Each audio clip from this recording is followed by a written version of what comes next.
Hi everyone, let's just quickly review what ticks are then before we talk about why it's important to amaze them carefully and how to do so. Ticks are actually small parasitic arachnids which feed on the blood of mammals and birds.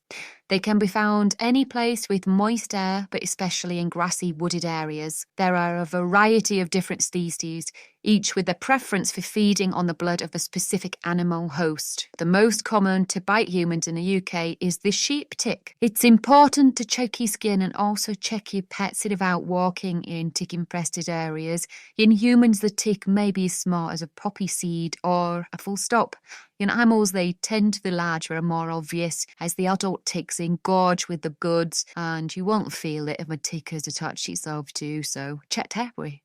Okay, so they can't fly or jump, but they will bury themselves in the skin to feed, becoming attached. They won't fall off either until removed. They usually let go about 5 to 7 days after feeding. Ticks can carry various diseases, and the longer they are attached, the greater the risk, so it's important to remove them as soon as possible. The most common infection is the Lyme's disease, which can be treated with antibiotics. Most UK ticks do not carry infections, usually not 20%, but in Europe the infection rates are much higher. So how do we remove them?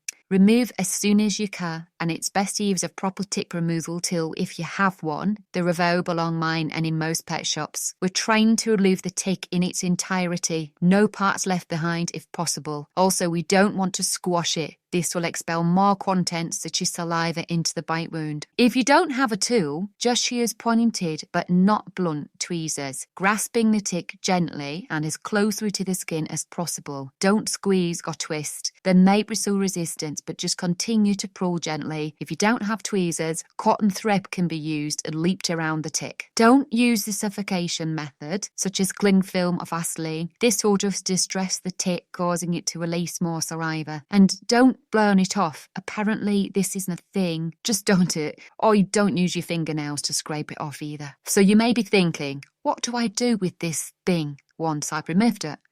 In the UK Health Security Agency actually encourage you to place it in a container and send it into the right identification. Now, if you don't want to do that, which is fair enough, maybe you just don't want to or you're busy, just put it between some sellers tape and put it in a general waste. But be careful, if you're crushing it, it will still contain blood. What can I expect to happen next? Maybe nothing. There may be a bit of redness and itchiness, but that will fade after a few days. Don't worry if there are any parts of the tick left, your body will just break it down and expel it. But do look out for a rash. The symptoms of Lyme's disease, a bacterial infection, can appear a few weeks later if the tick was carrying a disease.